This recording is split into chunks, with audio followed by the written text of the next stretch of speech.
Buckle up, sports fanatics. This is the Sports Chasers Podcast, your HQ for in-depth sports talk.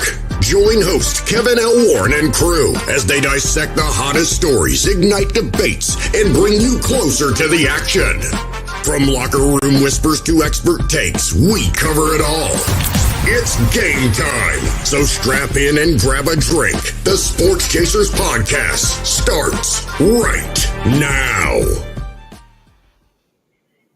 Good evening. Hope everybody's doing good. Happy Thursday to everybody. It's the Sports Chasers Podcast coming to you live and direct here on the Thursday night, man. We're glad to be here. We are live here on Instagram, Twitch, YouTube, of course, Facebook, and X. We're live on all those platforms. Thank you and welcome to another episode, another Thursday as we rock on always on Thursdays. Make sure you like, click, and subscribe to the channel. Make sure you share the channel, man. And hey, if you support us, man, we're thankful for the support, man. We're grateful for the support, man. But without ado, let's introduce the crew. We got Ryan. Ryan, what's up, brother? How are you tonight, sir? What's up, fellas? What's up? Another Thursday. Another WNBA season in the books. We'll talk about that. But yeah, man, happy to be here. Yes, we'll talk about the WNBA. The NBA is starting to with a bang. We'll talk about some of those things. D-Dubs, the Mad Hatter, has got his Colts hat on. What's up, sir? What's up? What up, man? Yeah, Thursday night, man. Hey, glad to be here. Got some good stuff to talk about. A lot of stuff. NBA, MLB, NHL. We're gonna get into it. Yep.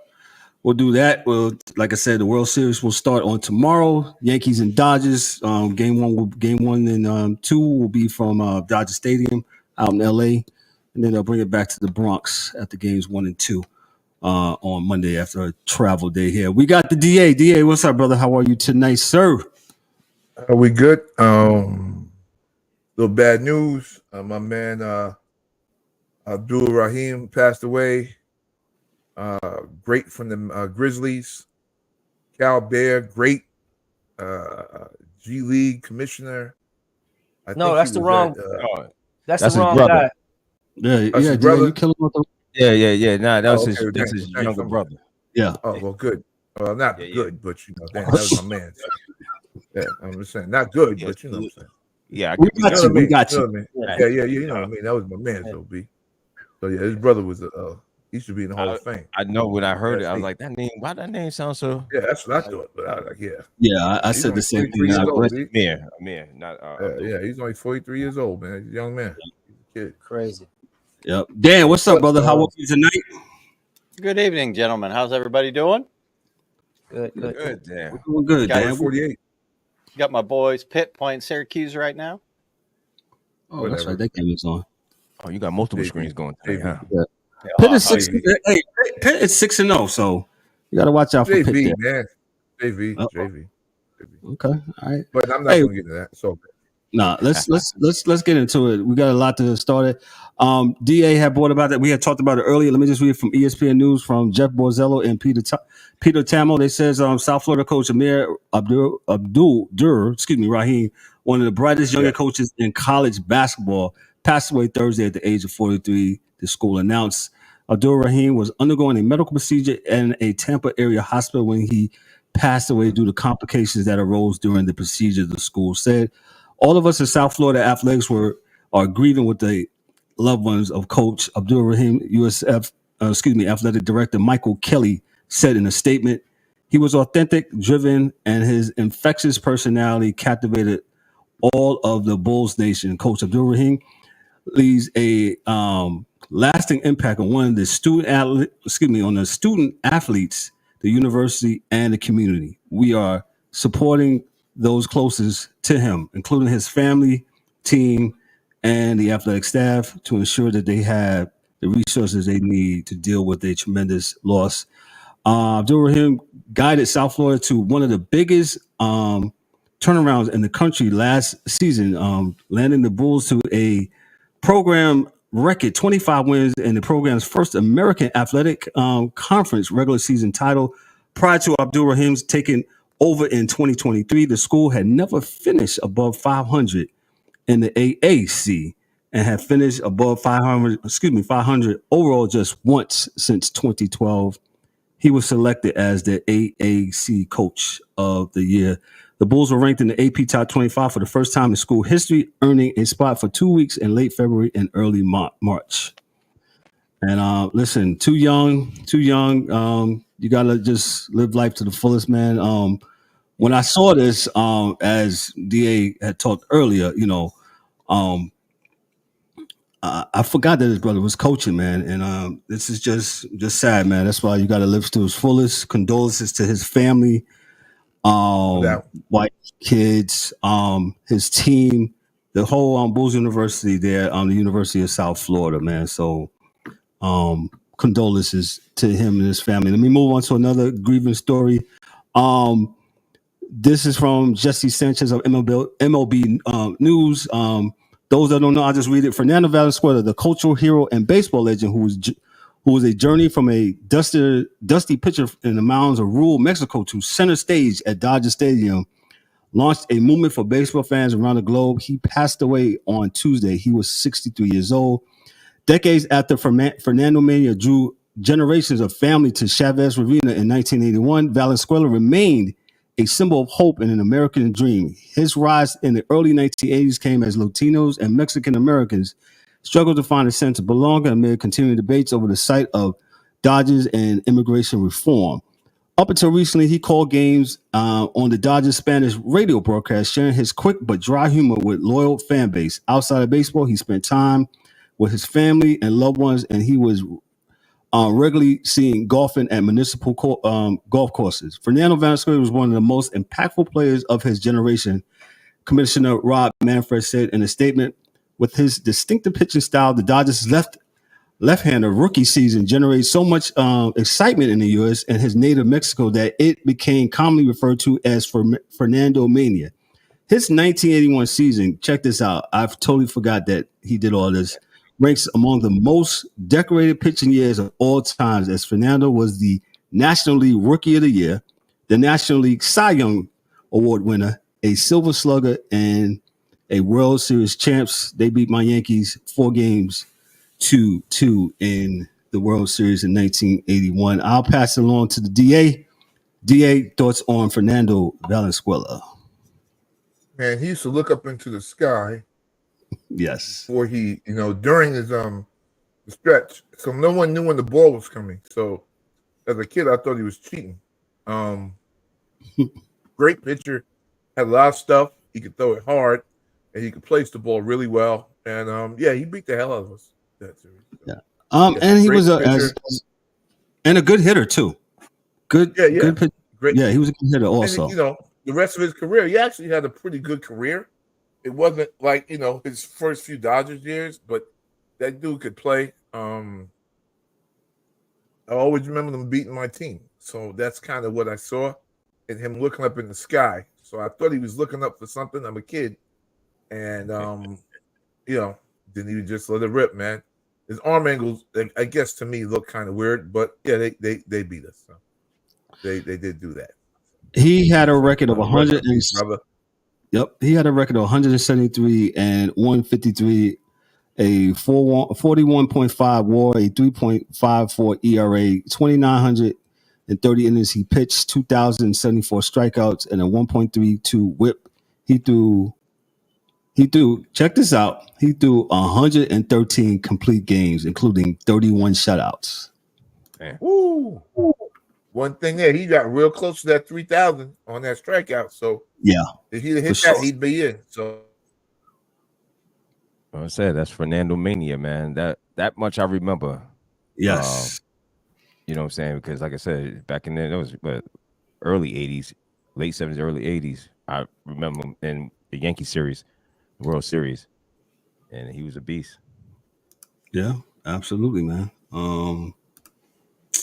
Yeah, Fernando Mania, man. So let me go ahead. I'm sorry. Dan was a teenager then. Dan was like 5 years old then, 4. What year is it? 1981. Yeah, I was 11. So do you remember Fernando Mania, Dan? Oh, yeah, absolutely. I was going to say, yeah, you should. I remember watching him. Yeah. Yeah. Why you acting like Dan is like he's 28? Dan Mike, didn't say remember, that. Danny? You know, Danny, you remember? You remember? Dan didn't want to say that. I'm like, I thought he had beef with him or something. You know. Oh no, Yeah. I love watching Fernando. Yeah, no, he was special, man. Especially like how you brought up, doing it in the time, in Los Angeles, you know, as a Latino ball player, man, just awesome. Galvanized a whole community, and and again, right, sports always brings us together, man. And I remember like growing up in Texas, where like, man, around the clock, man. And I always remember one of the guys who was a Mexican kid, man. He's always say he's Valenzuela, and just Fernando, just doing his pitches like the DA said, putting his his looking up in the air and throwing the pitches. So yeah, I remember that, man, growing up as a kid. The Fernando mania, man. It was awesome. Yeah, definitely. I'm like you, Ryan. I had definitely some great memories of Fernando Valenzuela, man. He was that dude, man. He was like DA said, that angle that he came from the left hand side, man. It was hard to pick, and he had they don't throw this pitch no more, but the screwball was absolutely. He was a terror with that thing. So yeah, I guess he had a funky delivery too. Yeah. Yes. Yeah. Yeah. I wouldn't call it a forkball. I don't know. Yeah, whatever it was, you couldn't hit a it. screwball, something like that. Yeah. So we'll move on. Yeah. Go ahead. Yeah. Go ahead. What was you gonna say? I'm sorry. Yeah, no, it's a screwball. Yeah, Yeah. It's funny. I was just looking at something on pictures, and they call it the fork. No one throws that now anyway, so it doesn't matter. So that and the knuckleball, you rarely. Everybody throw 106. Yeah, God forbid. Try He'll to. be out. He'll be out. Try to. Well, the good thing though is Fernando pitched in an era where they didn't use all this BS analytic stuff, where he probably would have never got as many complete games, because you're just not going to see that anymore. No, that's awesome. No, you throw 5 innings and you're good.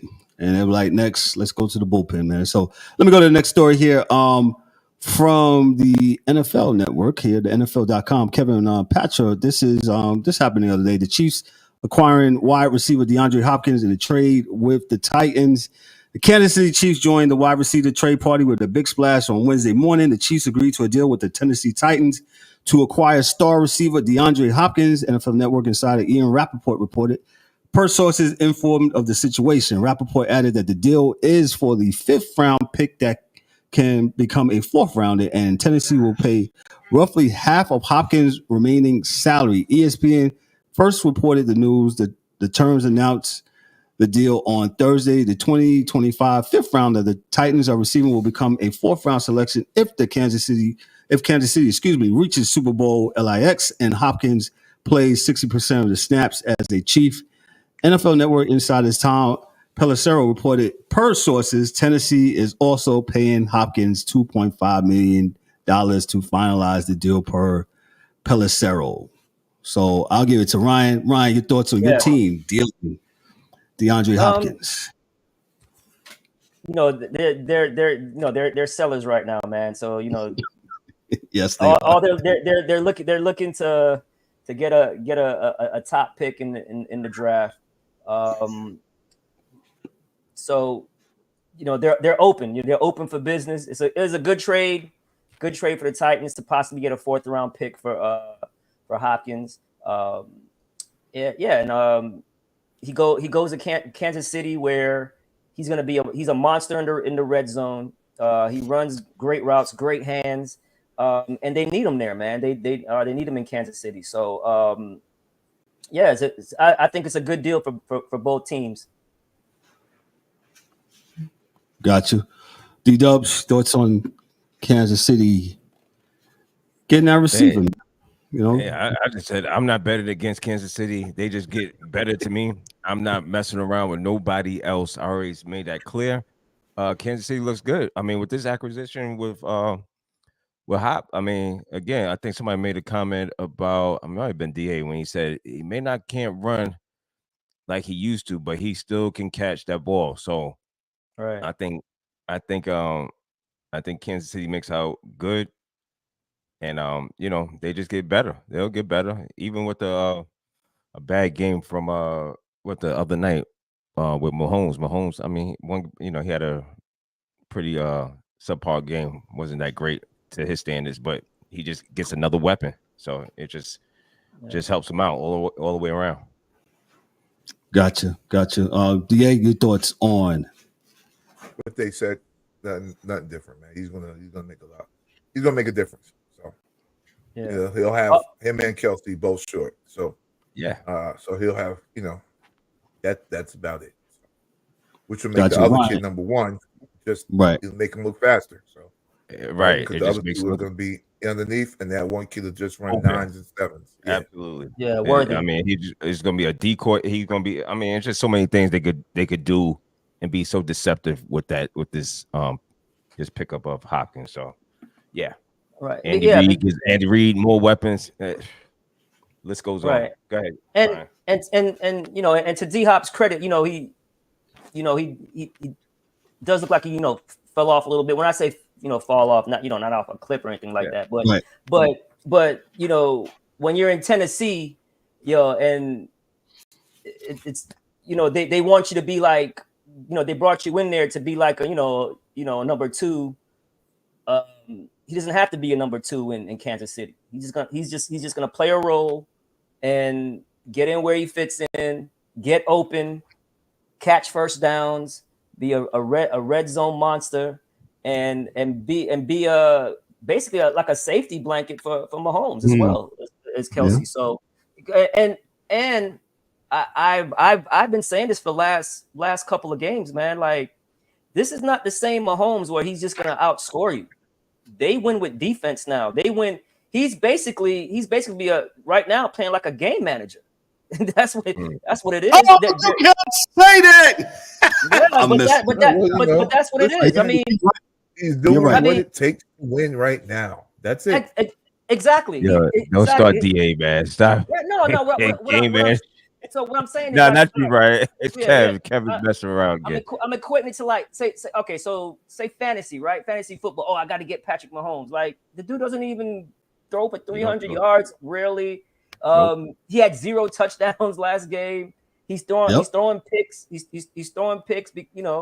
But the one thing about him is when you need a big play, he's going to make a big play, and that's the difference. That's the difference. That's maturity.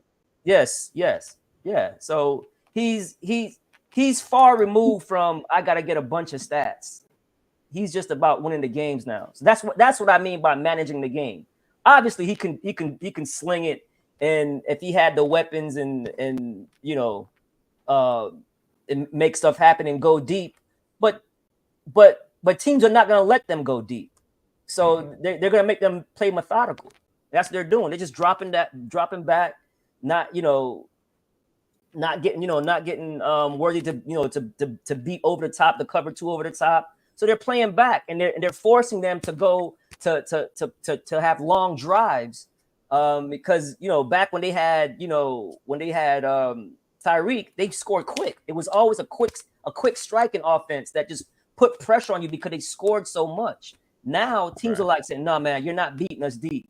You're gonna have to move the ball down and dink and dunk us all day long, and we'll shorten the game and have a chance like that." But he just makes the critical plays all the time. Every big play he's going to make, whether it's getting a first down with his legs. I mean, he damn near trucked the guy to go into the end zone on a run play on the last game. There was definitely play that they got to revisit in the rule book. Yeah. With Mahomes, like when quarterbacks running down the sideline, we can't have that. Oh, we're gonna not hit them, because if we hit them too hard, we'll get fined. He's going out of bounds, and then when you don't do it, and they truck you, and the first time it happened, at least I think maybe it happened 15 years ago with Vince. Vince, what's the dude from Texas? Vince Young. Vince Young. It happened in the game with Vince Young. He ran and he looked like he was going out of bounds and kind of actually Euro step, and the guy stopped, and Vince just ran past him. Like, and people, they won't hit you because they're afraid of the penalties they get if they wallop you on the sideline, because it always ends up being on the defense. So just push him out of bounds. Don't wallop him. Just push him out of bounds. At that point, it's easier said than done, Ryan. These dudes are big and strong. So if you think you're just pushing someone, that's why it's tackle football. Yeah, but you got to be smart. See, that's why it's tackle football. So if you think you can push, you know, a Mahomes out of bounds, like you saw him truck the other dude, you can't. He's still 225 pounds, 6'4", right? He's still going to get past you. So they have to figure something out. But I do think all this means to me is that within the next, I think they moved back the trading deadline another week to the 5th, that the Ravens will be in the market for another DB or safety from whatever team is selling that has the best DB or safety out there. They're going to try to get them because they're going to need them because their defense stinks. And that's their only real competition. It's going to be them two in the end. Let me move on here to the next news story we got. And this was on I'll just read it. This is from CBS Sports from Tyler Sullivan. Tyler says this, Mr. Sullivan says this. The Miami Dolphins are set to welcome back starter Tua Tagovailoa this week as the quarterback is gearing up for his return to action following his latest concussion. This is a welcome development, not only for Tua after there was external doubt if he would ever play again, but also for a Dolphins offense that has looked like a fish out of water since his departure. Miami has lost 4 of his last 5 games, started when Tua suffered his concussion against Buffalo in week 2. In that time, the Dolphins have scored 15 or fewer points in each of those games. To put it in further context, they've scored a total of 70 points this season, which is the same amount they scored in a single game against Denver last year in week 3. I remember that. At that has the Dolphins 2-4 in a dire position as it relates to their playoff standings. Sportsline data scientist Stephen O's current projections have Miami with a near 6.8% chance of making the postseason and only a 9.7 chance of reaching 9 or more wins in the campaign. So not only are the Dolphins asking Tua to overcome the latest head injury and return to the player he was before, but also to be the savior of the season. That's a tall order in a situation that could have been avoided with better foresight by the front office. He goes on to say the concerns about Tua's suffering another head injury have loomed over the organization ever since the infamous concussion in 2022 against the Bengals. While the fear extends much further beyond Tua's ability to play football in the context of the conversation, one would think it'd be a priority of the general manager, Chris Greer, and the rest of the decision makers in Miami to establish a deep quarterback room in the event Tua goes down, just as he did in the season. And then it just goes on about his contract. He's making $212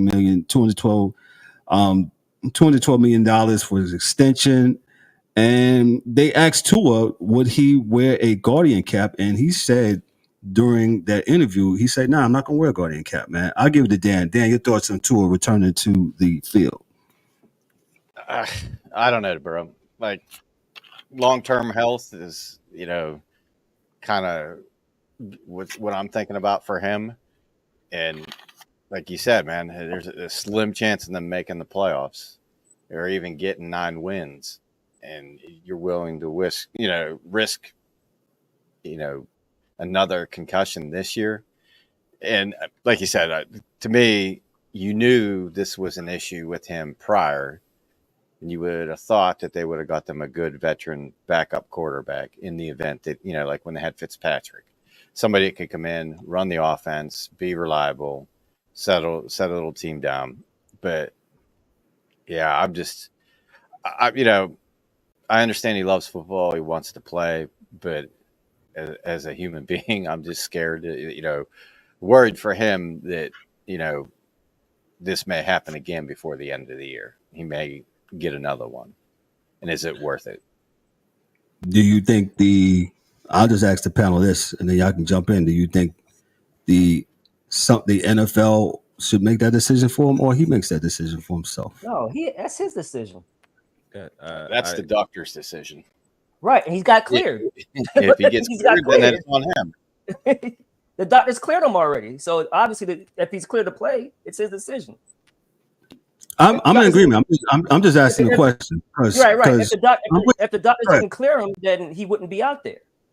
If he's cleared to play, I mean, who's it? I mean, listen, man. Who's to say that he's not gonna have long term effects from it? Nobody knows, man. Nobody knows. I mean, everybody's different. He's definitely different. It's a chance he takes, man. Everybody know when you sign up to play football, it is what it is. It's definitely an inherent risk. Yes, go ahead. I'm sorry. Yeah. So, and the NFL has, listen, man. It's an inherent risk, right? You know, he's been given the information. They said, I looked it up. Does the Guardian cap really work? They said yes. It can reduce the severity of a head impact in football and reduce the severity impacts with about 10% when one player is wearing one, and at least about 20% if both players are wearing it. So he has the information. He says he's not going to wear the stupid thing on his helmet. That's his decision. That's his choice. He's been given the information by the doctors. Yo, it is what it is. I mean, I don't understand how this is. They saying football, NFL has protected themselves by giving him the equipment. The equipment is out there. He chooses not to wear it. Well, I mean, but football is not going to be liable for anything that happens to them. They're not liable. No. You know what you're getting into, right? You know what you're getting into. So it's just like Hamlin, dude. Hamlin died on the field. He was gone. They had to resuscitate him and brought him back. He's playing. He still want to play. He still wants to play. That's his choice, man. This is America. If you get cleared by the doctor, then it's your choice. Nobody else's. I know this is going to sound like we're a bunch of savages, but we're living in Roman Empire. Guys, this is football, man. I don't know. I don't know what else do y'all want, man. This is football, I'm not even gonna. Yeah, DA, I need your assessment on this because the people got to understand this is football. Listen, this is not no other time you put employment. Time you put your son in Pee Wee football, this is it. It has a addicting impact on kids because you can physically dominate someone else, which is always a great feeling. But the reason you can do this stuff is because you're doing it, man. You can always get hurt, man. You can get hurt every year. Hold that point. And Tua didn't even get. He played every game last year. He didn't get hurt last year. Hey, both of y'all, please hold that point. And to just to put one extra, talk about decision making. We had a quarterback in North Carolina State, I believe. He retired from the game because he said he had concussions. He retired. He made the choice to retire. So Tua has a choice. Either you still play or you don't want to play. Yeah, it's fine, man. Either way, it's good for me. Look, it's man, okay, man. We had a linebacker, dog, that came to the Niners, man. After Patrick got hurt, and Chris Borland. Chris Borland was knocking out 25. I think one game he had 20-something tackles, man. Like he was the next Keatley. Like dude was really serious, right? And after one season, he didn't even get any bread. He's like, yo, I'm out. I'm done. Can't do this no more. Right? But that's on him, right? That's on your financial situation, right? Hamlin and Tua situation are both different because they make different money. Hey, man, it's up to you. If this is what you want to do, you got to remember, to play NFL football, you're wired different as is. You're already taking your life into your own hands. And you already know that when you sign that contract, you probably have cut 10 years off of your life. No one wants to say this, but if you ask any professional football player, they will tell you this. right? And if it's not head injuries, you can't sleep because it hurts at night, you're doing this, you're doing that. Listen, man, it is what it is. He's going to play until he can't play no more. So either he'll take himself out of the game, he'll retire, never get hurt again, or get hurt again, not bad, or he'll, God will just, push up the timeline for him, right? He'll get hurt and he won't be able to come back.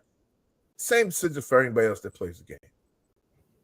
Same one for everyone. Yeah. So I really don't have much to say on it, man. God bless you, brother. Play hard. Play like it's just your last snap, because it might be like everybody else. So it doesn't make him different. Yeah, and by the way, his name is Grayson McCall, North Carolina NC State quarterback. Yeah, he just retired. Yeah, not wrong. Same issues. I think all of this fanfare, and I'm definitely, like I said, I just asked the question. But no, I'm in agreement. Yeah, I know, right? Because I just hear so much during. He's out. He's 41 years old. What are you talking about? What are you talking about? Mr. Brian Smith. Okay. Native New York. Will Aaron Rodgers be back? Gotcha. No. Oh, okay. Yeah, you can't be. I was like, what are you talking about, man? Sorry, I'm on the tangent, man. I'm belligerent drunk, man. What the fuck? Sometimes I am. Shout out to thanks for chiming in. Go ahead, Ryan. Also, too, let's not act like this big ass contract he just signed doesn't play an impact to him coming back. Oh yeah, of course. Yeah. Nobody. Yeah, I mean. Yeah, who gonna walk away from that, right? I mean, so you're right. So he can look at it like, I can play devil's advocate and be like, I'm doing this for my family, to set my family up, even if I'm not here. That's how some people think, bro. That's how some people think. I'm telling you, I know that's how people think. Yeah. I tell you all a story, man. The dude that trained my son, man. Right? He coached at West Charlotte. His name was Big Mo. Played for the Raiders during the championship years, the late championship years. What's that, 2000? When they got to Super Bowl against Tampa Bay and lost. Tampa Bay? Yeah, and they played for the Raiders.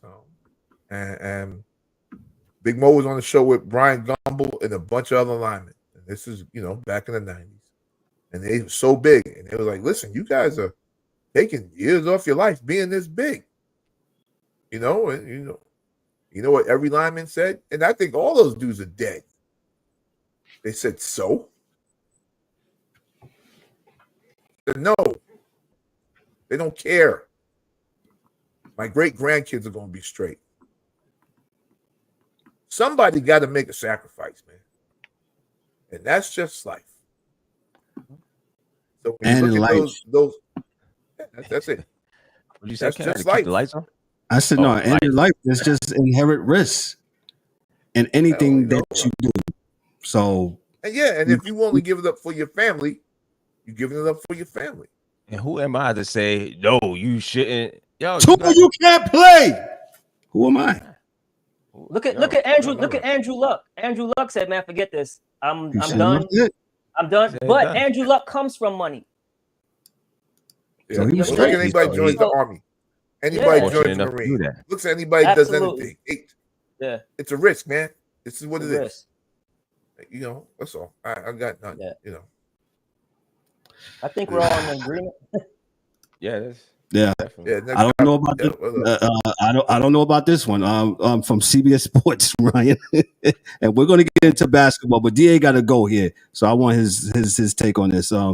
The Philadelphia 76ers will be without. Well, this was the other day. They played the Bucks. Joel Embiid and Paul George for their 2024-25 season opener against the Bucks on Wednesday. The team announced there's no definitive timeline for either All-Star to make their season debut. Embiid did not participate in the preseason as he continues an individualized treatment plan for his left knees. He will not play in any of the Sixers' first two games this week. They play at Toronto on Friday night, but is progressing well and will ramp up his activity in the coming days. The team says Philly plans to reevaluate him over the weekend to make a determination on his return to play. The former MVP underwent surgery for a torn meniscus late last season and returned just prior to the playoffs. He then re-aggravated the injury in Game 1 of the team's first round against the Knicks over the summer. He helped Team USA win a gold medal at the Paris Olympics. He did not help. Yeah, you gotta let me finish. But I'm sorry. I just want to hear. I'm boy. Which set an expectation that he would be ready for the start of the season. However, the Sixers have chosen to be extremely cautious with the off-injured big man. I'll say this, and I'm not going to read no more. That's from CBS Sports, man. So we here at the Sports Chaser, we have a little chat group that we got every day. I forgot who started this morning, and before 7:30, I was like, geesh. So I'll say this, load management has been an absolute problem, in my opinion, with the NBA the last few years. Yeah, Greg Popovich started it, but now, man, to me, it's gotten, hey, guys know exactly, they do the math, and they know when to play. I'm going to give it to DA, and then I'm going to have Ryan respond to that. Go ahead, DA. You got 2 minutes. Yeah, Mama Vanez, please close your ears on this one. You've been warned. She's gonna text. Fuck that dude. Fuck that team. Fuck that league. Right? This is not an accident. If they can tell us, the guys say he's going to play every other game. That didn't come out of nowhere. Not every other game. Back-to-backs. That's a difference. Whatever that means. But you can't say every other game he's playing 42 games or 41 games. He's not going to play in back-to-back games. So he'll play one and miss one. Ryan, you make no point to me. No, I'm just saying. But you got. I was wrong. I was wrong. Though. I was wrong. You were right, but still, fuck him. Okay. All right. Well, because he's getting paid to play 82 games. That's what his contract is for, a season. Uh-huh. It's not that without back-to-backs because they're not pulling any money out. Right? So that's like a dude going to work and saying, yo, man, work Monday. I ain't coming in this bitch on Tuesday. That's not the way the rest of the world works. And of course it does. You have PTO, right? You have PTO, but you don't have that much PTO. And, what do you mean? And PTO has to be done in advance because you have other teammates that also need to be taking PTO. So if you all take PTO at the same fucking time, nobody will be there. You can't. So you can't equate. You can't equate. Oh no, I can equate everything I want to. You don't have to equate it, but I can. Right? Right? It's my right? So I need Ryan. What I'm saying to you is this. What I'm saying to you is this. It's wrong. It's wrong for the sport. Players didn't do this back in the days with less fitness, with less flying first class, with not having trainers at 10 years old. They played because what they understood is that this league is entertainment for fans. It's up to the fans. And people can't take their kids to games expecting to see a guy play and they not be there. Right? So what you're doing is the trust in your fan base is being eroded every time somebody does this. Because whether it doesn't have to be you, Ryan, but it can be Dan that takes his daughter to a game. And Dan doesn't know, I'm not mad at you, Dan. I'm just saying, you don't know whether Embiid played yesterday or not. Right? Because you was at work. Right? You work daddy daycare with the adults, and you don't know if he played. But you bought these tickets to go to the Spectrum Center with your daughter. Right? You rush home from work, you get her, you go, and he's not playing. Come on, man. The reason why Michael Jordan, these guys were different in the 90s was because they understood. Yo, man, even if I'm going to play Vancouver, somebody's up there that they may not ever see me again.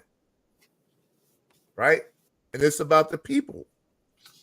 Right? And it's about loving your game too. Because on the other side of this, as a teammate, Maxi's out there busting his hump just per se. Losing the game, they could have won. But dude didn't play, he played last night, so we ain't gonna win tonight. It's just ain't him. It's the team, right? And who says he's gonna get hurt again? Doctor, we're paying you all this money. It's your job to make sure he doesn't get a soft tissue injury. Maybe if you lose some goddamn weight, you wouldn't get hurt like that. Yeah, I need Ryan. Maybe you wouldn't. I'm done. I really don't have no other comments, but that's it. Listen, it's good points. I'm not saying it's not good points. You make great points. What I'm saying is what the problem is with why they're getting the investigation on them is they're already predetermining. They're already predetermining that he's not going to play back-to-backs. Even so that's the problem. It's not that you can't miss a back-to-back game, but don't predetermine it.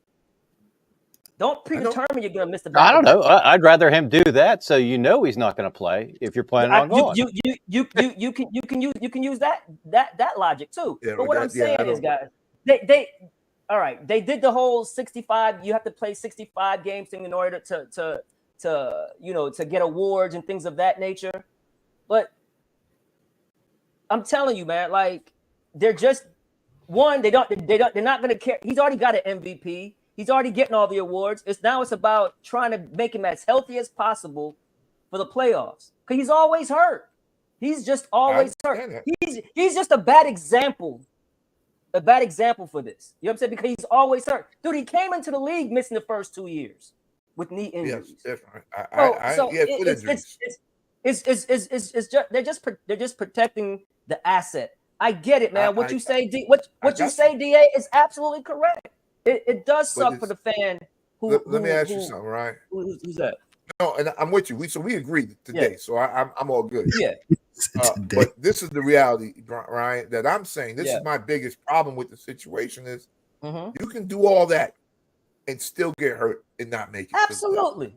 That's why it as my grandmother said, 6 in one hand, half dozen in another. So you go ahead and do that, and you still get hurt. Now what? Right? So most athletes, if they know, listen, I got knee problems and ankle problems and this, that, and the third, what do? You lose weight. That's what the Joker did.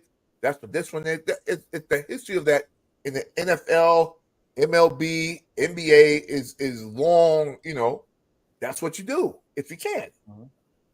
And everybody knows he had bad eating habits. He even says it. My thing is, dude, take it seriously. That when Joker lost all that weight, it was like, ooh, wow. I'm waiting for Luka to do the same thing. He'll be crazy if he does it. Luka still looks thing is, dog, listen. Sometimes it's just your body type too, man. Sometimes it's just your body type. I got you. I mean, look at Kevin Durant. Kevin Durant's always in the weight room. They said he's always lifting weights. He just can't get big. That's just not his body type. Sometimes it's just your body type. He can't get strong. But he can be strong though. See, so him getting big may not be it, but he may be strong. But what I'm saying is sometimes you can do all you can to lose weight. You just can't lose the weight. It's just the body type. Yeah, well, like I said, man, he got. Well, I agree with you, but the reality is that until we see you try to mitigate it, which we haven't seen, then you don't. Like you said, oh, it's just my body type. You're right. What? And they already. Listen, they're going to say though. They're going to say it. But you can only say that after you go to the right. You can only say that after you lose the weight, and then he's like, "Yeah, my knees are still hurting." You know what I'm saying? Like lose the weight first, and then tell us that. Right, but they just said that he lost like 20, 30 pounds. They just came out and said that. Yeah, like they said that with Zion for years. How much more pounds? We gotta let our lying eyes tell that story, Ryan, because they said that with Zion for years. They ain't losing weight, right? Now when you actually see it, it's like he missed the first game. Yes, he did. But they're gonna at the detriment of the league because you're losing your credibility with your fans. And I got no more. I'm just going. Is it? Are y'all cool with the missing the games? And I know, we all got time off. I mean, how many games are you? I mean, just to be missing. You know what I'm saying? Like, this is the start of this season. Listen. My thing is, if you can play, you should play. That's all. I totally agree. Okay. If you can play, man, go out there and play, right? But that's that. But there's special cases, right? Who are guys who are actually injury prone. This man is injury prone. He came into the league missing the first 2 seasons. He would have been the number 1 pick in the draft if he didn't get hurt. That's. I mean, guys, we saw him. We saw him against. We saw him against the Knicks on one leg with palsy. Yeah. And he dropped 50. Yep. So they're going to protect the asset. He's an asset to them, bro. They're going to protect him as much as possible. I still don't understand. Listen, I get it, man. Back in the days, they didn't have charter flights. They played 3 games in a row. You don't have to do that now. Why are we still doing back-to-backs? If you want to solve the issue on back-to-backs, then just don't have them. Because this is a traveling circus. This is a traveling circus that needs. But you got to have availability to play the games, and a lot of these places aren't just hosting basketball games. Yeah. So it's arena availability. That's a good whether point. It's concerts, whether it's hockey games, whatever. That's why logistics, right. Yeah, and why shit happens like that. Yeah. What I don't understand is, and this is why I cannot really truly. Damn, we lost. He was about to say something bad. I know he's going to say this. NBA got his make the league great again. Make the league great again. Let's just cut down some games. We have to worry about these back-to-backs. Never gonna do that. You're never gonna cut the game. I know they never are, but that's what they should do. No, it's not because then now you're messing with the history books of the games, man. Stats matter. The stats of the game matter, bro. Wait a minute. Wait, hold on. How does stats matter if they're not playing? Well, hold on. How does stats matter? Then we add games. So then, what about the people behind? What do you mean? You just said stats matter, right? It's been 82 games. It's been 82 games. I'm just saying in general. I got it. I'm just saying in general. They added a 3-point line. This is what I'm saying. Listen, that changed stats. That changes stats. Look at your man, the man. Not your man. I'm just saying. I say that. I get it. You change stuff to try to improve it. You're not gonna go back and what? You have 62 games. You got your assets that's complaining about being hurt. D-Dubs, whether they play 62 games or 82 games, they're going to miss games. No. Period. They're complaining about being hurt, being tired, back-to-backs. You just said back-to-backs, all this stuff. Well, shorten the season. But shorten the season doesn't mean they're not going to still miss games. They're going to miss games still. If you have a 30-game season, they're going to miss games. May I ask a question, though? Well, hold on. Before you ask your question, let Dan get in there. Hold on. Dan missed his. Yeah, Dan got cut off. Go ahead, Danny. Like I said, first I'm just going to touch on DA's point or D-Dub's point. So shorten the season, whatever. Okay. So let's say, just for easy numbers, the dude gets paid $84 million or $82 million a year. If he's legitimately hurt, he still gets paid. He takes load management. You get paid by the games played. So that'd be $1 million a game. So if you're sitting out for load management, you don't get paid for that game. That'd be kind of hard to prove, Dan. That's easier said. I understand. There's a union, man. But you're gonna have to have that collective bargaining. You're coming out and telling me that you're not going to play on back-to-back nights. So let's say there's 15 of them. Well, we now know you're not hurt during those games because you've already said you're not going to play those games. That's the problem. What you're saying, right? Why so as an owner, they're the problem. Because they pay these fools all this money, knowing that they're not going to play half the season. Well, not if they don't play, right? Yeah. You know the guy's not gonna Their play half the contracts are game. guaranteed, And man. you're What do you mean? you're That's just the problem giving too. them But go ahead. Their contracts are guaranteed. I understand it. We So understand. you guys are trying to change something that you can't change. Their contracts are guaranteed. I understand that. So what's your argument? But you pay them by a game basis, not by a lump sum. We can't. Ryan, listen. This is not a situation. That's not a guaranteed contract. No, listen. This is not a situation where we believe we're actually going to change anything, right? This is not a debate show. What we're doing is just putting things out into the atmosphere to say, yo, listen, guys, if you're complaining about back-to-backs, if you're doing this and you're doing that, why don't we just cut back some games? You don't have to complain no more, right? And for me, this is what I'm saying.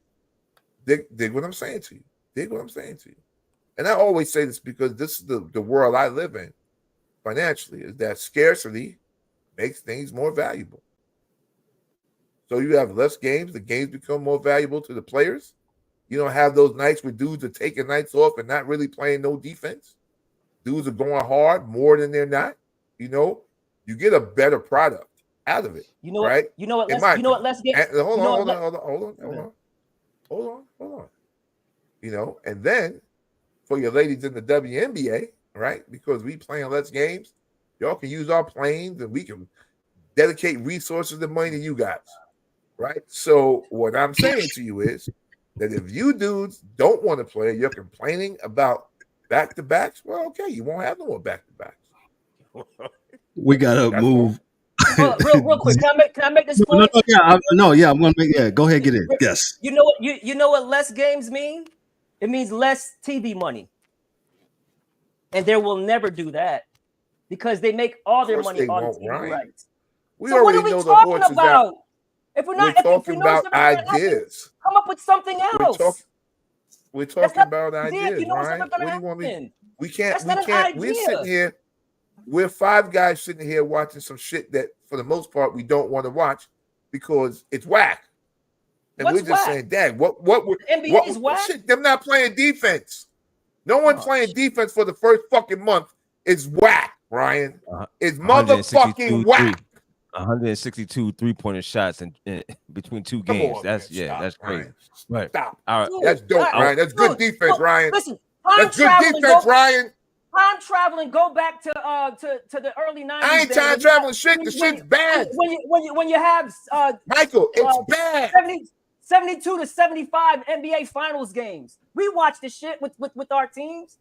It was a freaking it was a bar fight. That was fantastic. I love fantastic.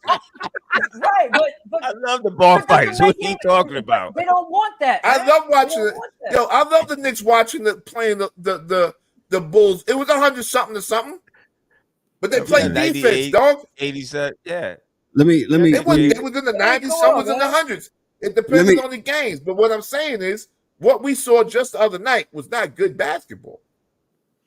That's all I'm saying. In my humble opinion, it just wasn't good basketball. And if you're going to say the Knicks versus the Celtics game was a great game, Ryan, then we're going to agree to disagree, brother. But I still love you, and I got to go to California. Huh? Well, matter of fact, I won't even say the Knicks didn't show up. Then dude shot lights out. They in the first 3 quarters, bro. They made like every damn 3 they shot. But they missed. They had a stretch when they made 25, right? The Celtics, and then they had a miss. They had a stretch when they missed the next 20 in a row, and the Knicks didn't make not a dent in their lead. They were just trying to break the record and was just jacking up threes at the end of the game. That's what they were doing. Yeah, that's for sure. Because the game was already over.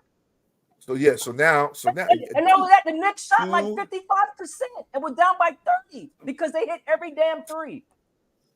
Well, if they're making 3s and they're making 2s, then the coach has to readjust. But I'm just saying, do you say to yourself that was great basketball, Ryan? Was that a great basketball game?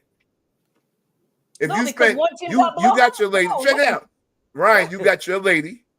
You spent $1,000 a piece to go to that goddamn game. You'd have walked out there like, "Hey, girl, good fucking time watching that game. That was dope." It was a great game for the Celtics. It was a great game for game for you, John Q fan. Was this a great game for you? Yeah, they saw a team shoot lights out. Yeah, it's a good game. I'm like, for your $1,000 for each ticket, you would have been good with that. You'd have been good with that. So you're telling me, dude, you're in the arena, bro. You're watching guys play. You're telling me the only way it's a good game if a game is close and it's great defense being played. I mean, or great offense, dude. It's basketball. I just need some defense being played. I don't need great defense being played. I don't expect that from this generation. Just need something. If you're going to California, will you be back, or you'll be gone for a while? No, I'm out. I'm out for the night. I'm going back to Cali. We're gonna end this note. Leaving today? No, Ryan, he's not going. Right now, man. Don't listen to him. No, I got teams in California. I got a few teams that work under me in California, so I got some meetings. Oh, okay, gotcha. Oh, so it's 5:30 meetings. Like that. I'll say this. It's a problem. We're not going to solve it here tonight, obviously, right? No, we don't think we ever are, but we're just giving up just ideas, man. That's all. But you can't give it. Like but Ryan, I'm sure you're gonna have some ideas. Never happen. I'm sure you'll have ideas about the WNBA that will never happen either, right? Because you think about it and you focus on it a lot. You're just trying to figure out something. The way you solve problems is by brainstorming, and by brainstorming, there's no such thing as a stupid idea in brainstorming, because at the end of the day, those ideas all can become plans. Right? Because at some point in time, situations change, things switch up, and something that you thought was crazy at a long time ago becomes something that's right. So, for instance, there was not always a 3-point shot, right? Until the ABA said we're going to do a 3-point shot. NBA still said, no, we're not doing that. And then years later, they said, you know what? Let's try that. And now they're doing it. But 1975 had you jumped up and said, yo, 3-point shot. They'd be like, oh, you out your mind, Ryan? Huh? You wouldn't have been on a podcast. You'd have been on the corner. You'd have got cursed out because they didn't believe one was coming in. I'm talking about when I say idea. Hold on. When I say about ideas, I'm saying the idea of going backwards. They're not going to go back and lower the games. That's the only thing that I was talking about. Your idea. I got you, but you do understand, and I just say to be respectfully, anyone that has an idea, they don't believe they're going backwards. They believe they're going forward. That's all. It's just change, man. Good point. It's just change. So, but fellas, I love y'all. I really got to go.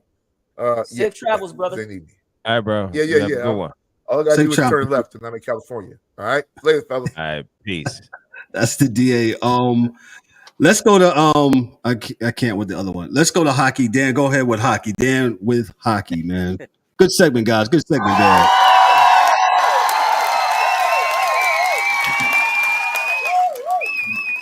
Mike Bristol did not bring it back wooden baskets. Sorry.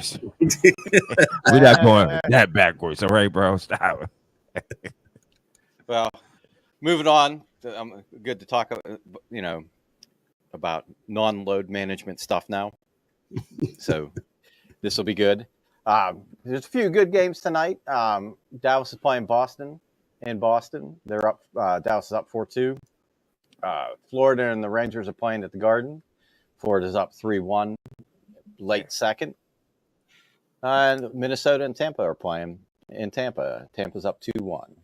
And then my favorite Leafs, they're in Toronto tonight against St. Louis, and they're down 3-1. But like for the power rankings, I know it's super early for these, but there are a few teams that are playing very well, and then there's a few teams that are playing like Edmonton did it last year at the beginning of the season. But rankings go, I got the Rangers at 1. They're 5-0-1. They got a possible 11 out of 12 points. So, whose rankings is this? Is this CBS or TSN? I'm sorry. This is more of just kind of look to see what the standings were. Oh, this is Dan's rankings. The rankings according to Dan. Go ahead, Dan. Yeah, because I looked at some of those and I was just like, huh? Like they're betting on futures, not as current. Like, so the way I look at this, I'm looking. You didn't at believe it. That's what you're saying. Well, I just how they're playing now. I mean, gotcha. If you got Edmonton or in the top 10, I mean they've won 2 games. Yeah. They're 2-4 in one. They've only got 5 points. They're minus 13 in goals, for and against. I mean, they're not playing very well. So, that's kind of how I look at this. How everybody's playing now. And like I said, I think the most games played is like 9, and the least is like 6. I think. So everybody's kind of in the same ballpark. But so far, the Rangers are playing very well. Panarin's been lighting it up. Shesterkin, is playing well in that. And we'll see how this goes. They're like one of the better teams so far. Literally, they've given up 2 goals a game and scored 31 in those 6 games. So they're plus 19 in goals for and against, which is very good at this early part of the season to be 20 up. The only other team that's really, I think, double digits is Winnipeg in the Western Conference, and that's my number 2 team. They're 6-0 so far. Hellebuck, I think, is 3rd in save percentage in the league right now.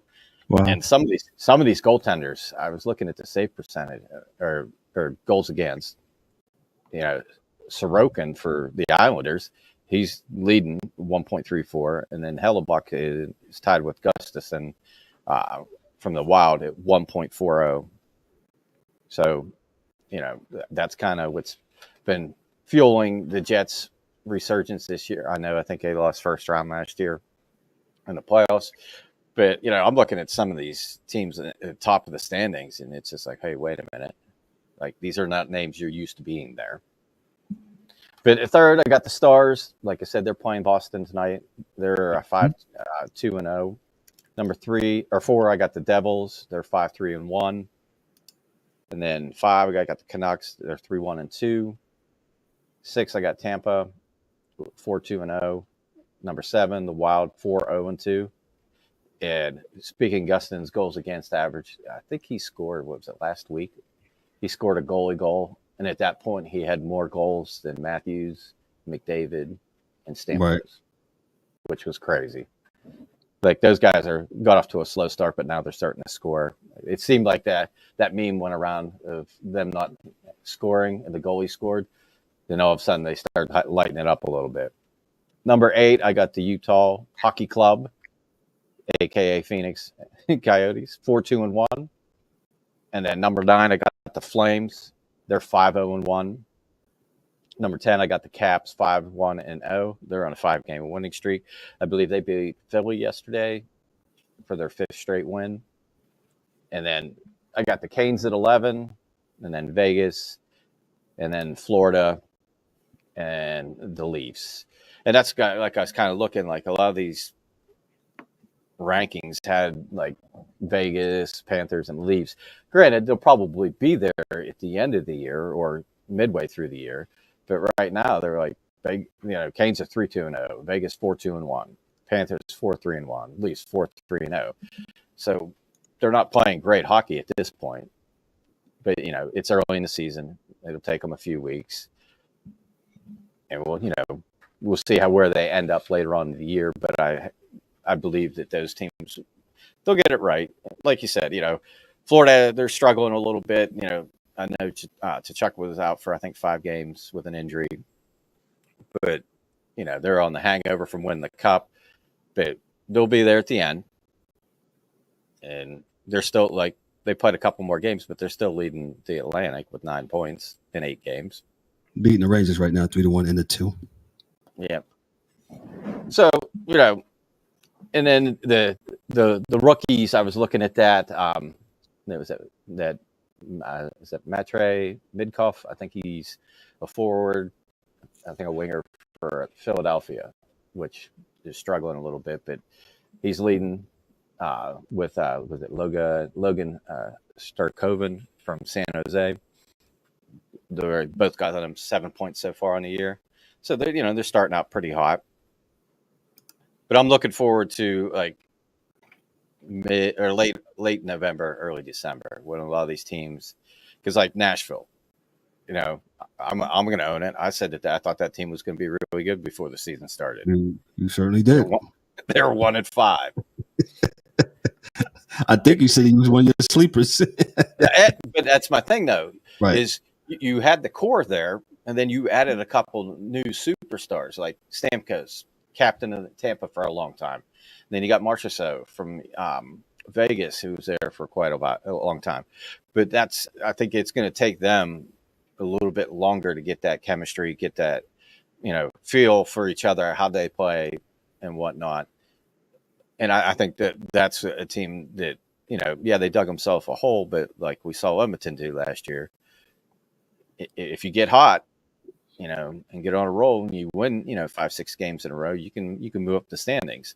And I still think that team with the defense that they have, the goaltending they have, and the top 9 forwards they have, something's got to go terribly wrong from them not to be in the playoffs. But like I said, the only team that hasn't won a game, not a shocker, San Jose. They're still rebuilding. But hey, Dan. Hey, correct me if I'm wrong. That Utah Hockey Club, that's the Arizona team that moved. Yes. Is that correct? Yeah. Okay. Yeah, it's the Coyotes. Okay. And that's a weird situation because they're treating it as, an expansion, but it's not. They're not really expansion. They're just expansion. Yeah, new names. It's just a relocation. Rebrand. And they got a lot of good young kids on that team. They have I mean, they 4-2-1. They're not playing too bad. Yeah, and they got a lot of a lot of kids in the pipeline in the minors too.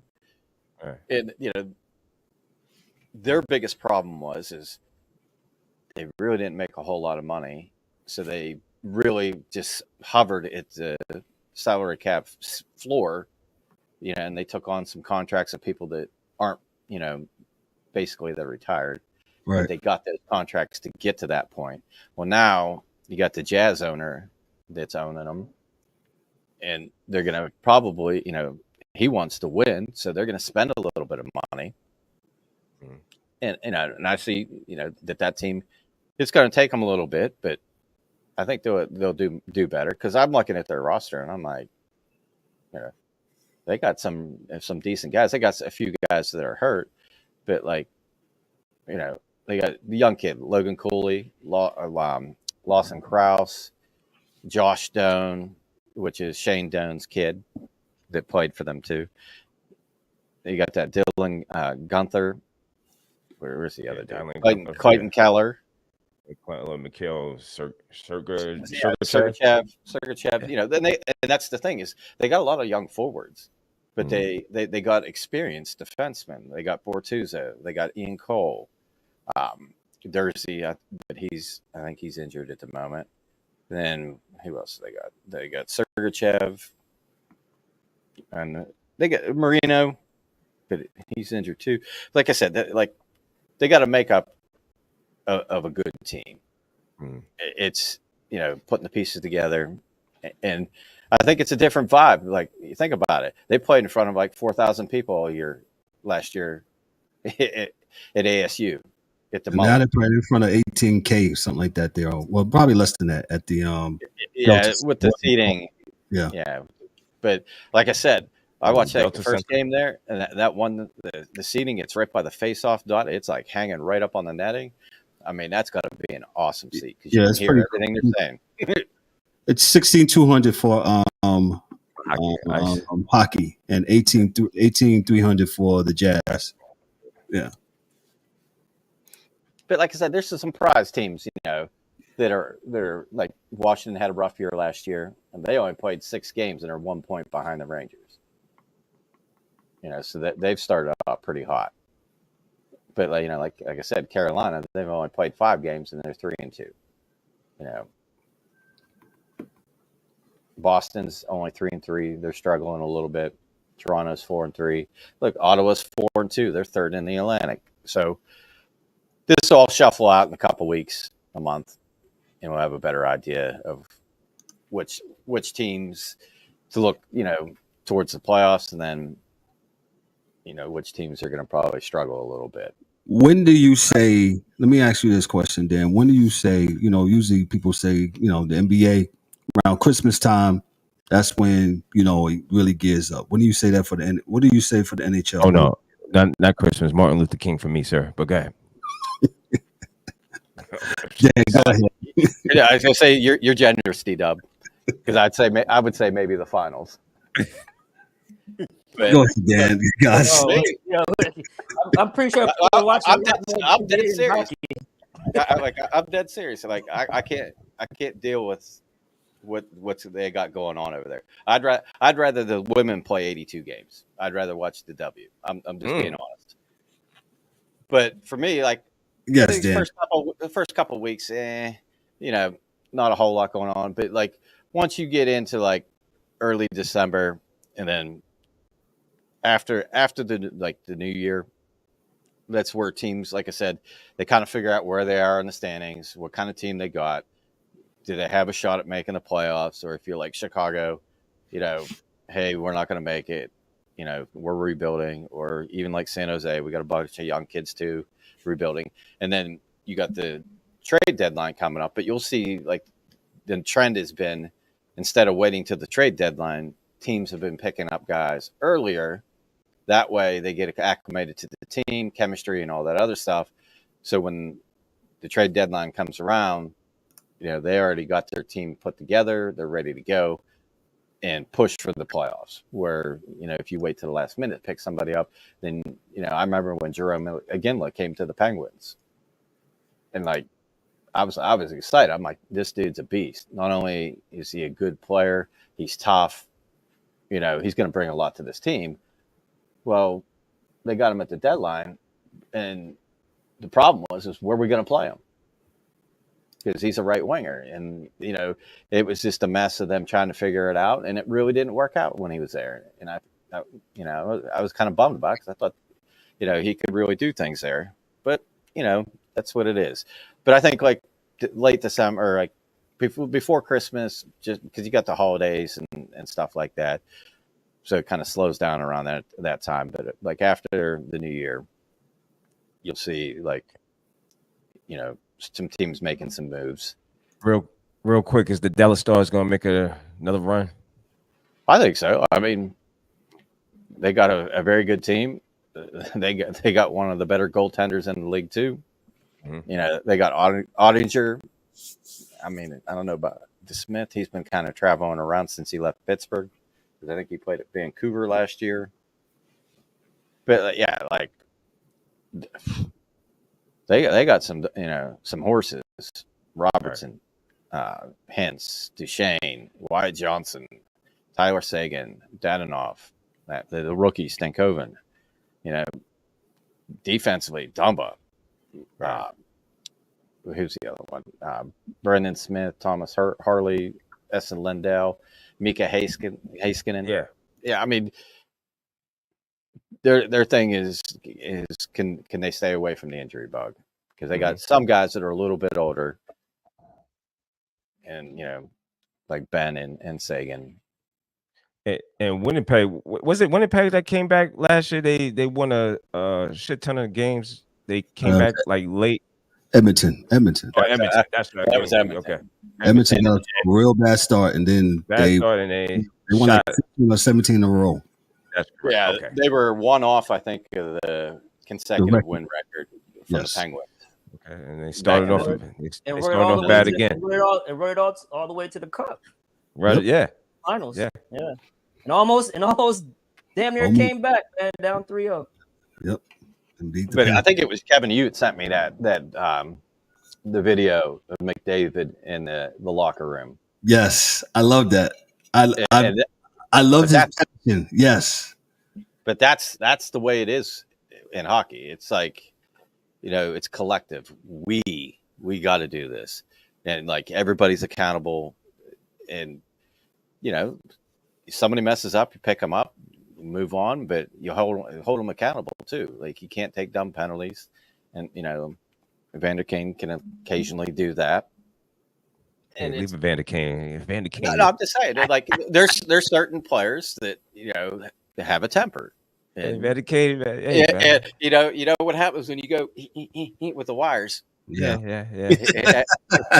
That's on the ice and at home. But I digress. But go ahead. But you know what I mean. It's the defenseman trying to clear the puck and accidentally puts it over the glass, gets a penalty. I mean, he's trying his ass off. But you got that's like I always talk. If you watch Shoresy, it's kind of the same thing. They hold each other accountable, but they're super. These guys are just crazy when it comes. Shit. So Chuck played the one playoff game with a cracked sternum. I mean, against the Cup Series against Vegas the year before.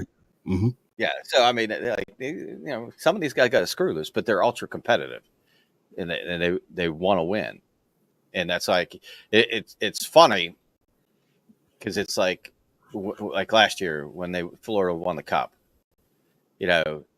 all their families are there, like past coaches, whatever, and they just want to celebrate that with them because they appreciate what they did to get them to that point and help them out, when they were younger.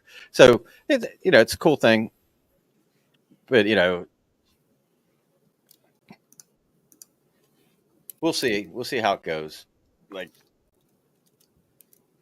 probably, if I had to guess, like Edmonton's going to figure it out. They're going to get back in, towards the top of the standings, and some of these other perennial playoff teams, and then there'll be the other ones like the Rangers, and that just stay there all year.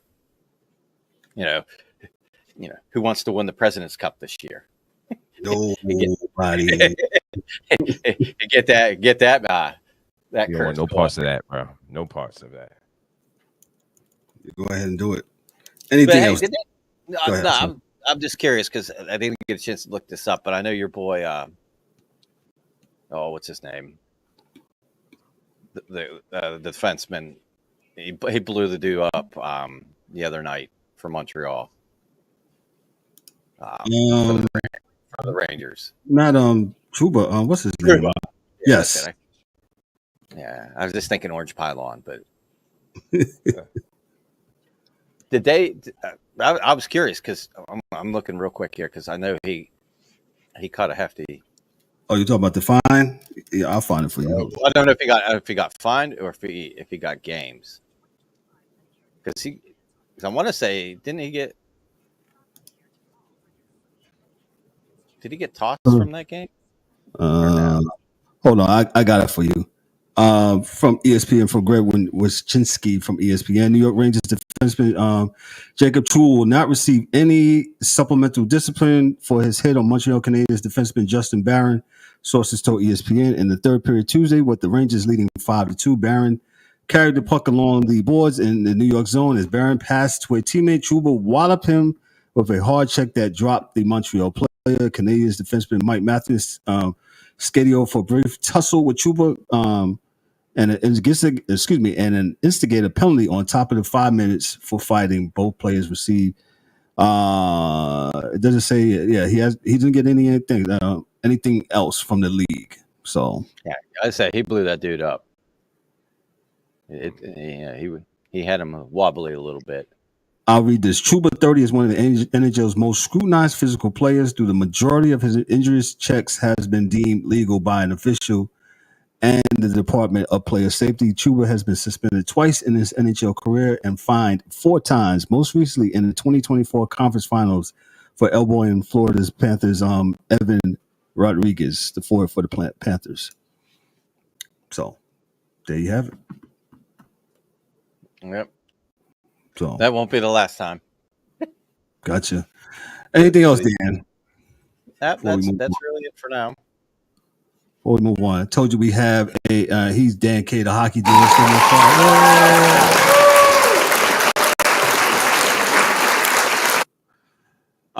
Real quick, because we got to run through this.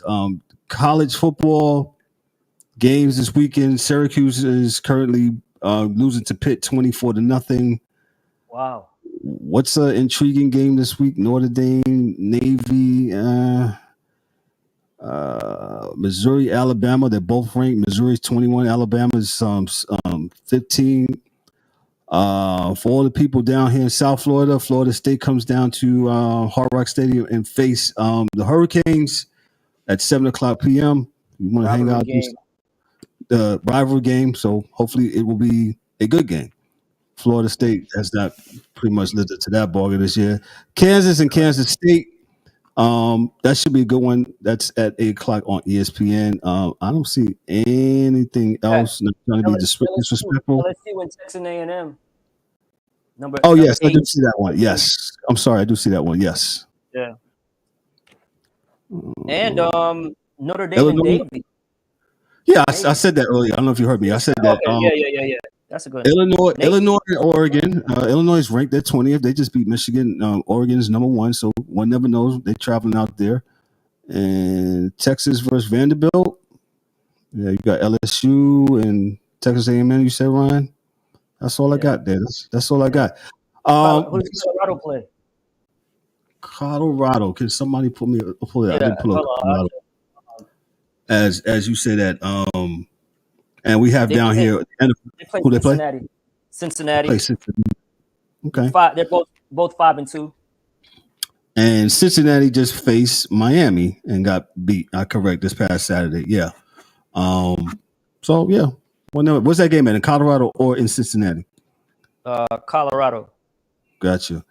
Yeah. No, the Canes beat Louisville. Excuse me, Louisville. I'm sorry. Yeah. Louisville. Yeah. Sorry, Louisville. Cam Ward, we keep saying he's a bad dude, man. He's a bad dude. Ryan, I'm thinking I'm with you. Yeah, he's a Heisman. Game was crazy, bro. Yeah. That game was crazy. Yeah. D-Dubs, you had something? I'm sorry. Oh no. I was just saying. Hopefully, it's a good game. For Miami. Miami is probably going to be the winner of that game because Florida State is just they're not Florida Stating right now. It's always something about Florida State, Miami, man. Those rivalry games, even though they're struggling, and Miami's defense, man, they're giving up chunk plays, bro. Yeah, these last couple of games, right? I think they 40 points. Yeah, they've given up over a 50-yard chunk plays like 10 times, bro. Like it's always like a blown coverage or a missed tackle but they keep coming back, man. They keep coming back. You think Cristobal could fix that, or I don't know, man. I don't like his coaching, bro. To be honest, he's a great recruiter, but I don't really like his. You out on him. You're not really. Not that I'm out on him, but no. Not saying that. I'm saying that not in a way of a derogatory way. Just saying that you just don't feel like he's a good fit for the team. Man, I just feel like he needs to tighten up. Just situational stuff. I'm not saying he can't coach. I mean, obviously he can coach. No. Like I said, he's a great recruiter, but like situational stuff, like last year, for instance, right? That's Georgia Tech, right? All they had to do was kneel on the ball, and the game is over. Just kneel. That's what I was saying. Georgia Tech game does it for me. And they're trying to get the guy 100 yards, and the guy fumbles, and then they give up a big play. So they're just trying to go and win the ball game. Yeah, he's doing too much. Yeah, they're playing hard, and they're playing for him, and they're playing hard. So I can't argue that. Can't knock it, right? Yeah, this guy tighten up certain situational things. You know what I'm saying? Gotcha. Yeah, situational things. Yeah. Let's move on to Major League Baseball, like really quick. We'll make World Series predictions here. The Yankees and the Dodgers, they will go on tomorrow night. I'm gonna start off. The Yankees will win in 7 games. Yankees will win in 7 games. Ryan, what you got? What you think? Who has home field? Dodgers, right? Dodgers have home field advantage. Dodgers are favorite. Dodgers are favorite minus 125. The Dodger lineup is sick, man. Yeah, it is. But the only thing is, I actually think that the Yankees have the edge in pitching. And it's weird. And it's weird to say that because the Yankees. It's all on Cole. If Cole can get you, if Cole can get you guys, a win. He's been horrible in the playoffs, man. Yeah, he got to set the tone. He has to get. Is he starting game 1? I think he might be starting game 2, right? I think he's starting to hold on. His lineup. It's all on Cole, man. If Cole can act like an ace that he is, and Eric Cole is starting. He started against Jack Flattery. Game 1. Game 1, yes. Man, Yankees got to win that game, bro. That's the probable pitches that they got. Like, Yankees got to win with Cole game 1. Cole reminds me of Mussina, right? We got Mussina from the Orioles, right? And in the postseason, in the regular season, he was lights out. And then here comes the postseason, like you said, Ryan. He did it for the Astros. He was horrible with the Astros in the postseason, bro. Yeah, we thought we was getting something. Mike, I mean, he did his job for the most regular part. Season, he's amazing. Regular season, amazing, like you said. He's like Clayshaw for the Clayton, Kershaw. Yeah. That's I mean, lights out. They get the yips when they get to the playoffs, man. There's something about that playoff. Them lights get brighter for whatever reason. It's a lot of pressure, and for what baseball always has, amazing pressure, and especially if somebody gets one run, and it doesn't mean that you have to get one run, and that pressure gets really, really, really tight. Yeah, and Judge has to show up. Judge can't go on these long droughts, man, because you can't expect to what you got from Stanton. Stanton was amazing. Yeah. Was I wasn't expecting that. Yeah, I wasn't expecting from him, but he showed up. You're right, Ryan. You are absolutely right. He bailed. Soto and Stanton bailed him out. Now, 100%. Now he hit. I think he hit two home runs, and he looked like he got some stuff going, but he can't. No, we can't have these long droughts, man. No, he man. He has to produce something. Even if you draw a walk, it can't be strikeouts and none of that. Getting hits. He has to produce something. Strikeouts is not. You can't have a strikeout, man. No, we can't afford it with him. Put the ball with in play, man. With that lineup over there, that he has to do something. And you're 100% right that Stanton and Soto bailed him out. And I was gonna bring Judge's name up. We talk about guys who once they good during the regular season, but once they get to the playoffs, you can't find them. And I don't want to. I'm not trying to clown him, but he has to show up, and that's just why you get paid the big bucks. You got to show up. I didn't make these rules up. That's just what it's just what it is in New York, man. You got to show up. I got Yankees. I got Yankees in 7. Soto MVP. That's okay. Since y'all said 7, I was thinking more 7. Of course, I'm a Yankee fan, but if I'm going to be true to myself, I said the Dodgers will win the World Series, and they better win the World Series with the lineup that they got. The lineup is sick, man. With this lineup they have, with the pitcher, with all the acquisitions they made. Showy Betts. Yeah, Betts. Freddie. Freddie's hurt a little bit, but he's gonna be ready to play. Dodgers should win the World Series, but being a Yankee fan that I am, I said Yankees are 7, but since you guys said 7, I'm gonna go with 6. They're gonna win it in the Bronx. Yankees in 6. Okay, Dan, what do you care? You gotta ask who I'm picking. But I will say this is probably got to be the highest salary payroll World Series ever. Oh, it's crazy. Between these two teams, they've got probably the highest payroll in the league. I just signed this up for stat news. Yeah, you know how I got a couple of my Pirates playing for the Yankees, but Oh, so you rooting for the Yankees then? No. They could be playing Houston, and I'd still pick Houston. But and I'm sorry. I mean, anybody else in the league, I'm picking them. So I'm going Dodgers in 6. I like the Dodgers lineup. It's whether or not their pitching can hold up. And, in a bind, would they use Shohei to pitch? If you get into one of these long games in extra innings. Curious. That's a good point. Who's the series MVP? I think Ohtani, unless the only way he doesn't get it is if they walk him every time he comes up. We'll see. I didn't pick an MVP. I think Judge will finally get it done and be MVP. But Soto's a bad guy. He's a bad man. He's a bad man. I'm gonna get that MVP to Soto, bro. Yeah, both these teams have nasty lineups. Yeah. Oh yeah. The Dodgers is even better though. They're from Dodgers 1 through 8 is like you get past Judge. Yeah, you could. Stanton's been hot, so I gotta give Stanton some credit.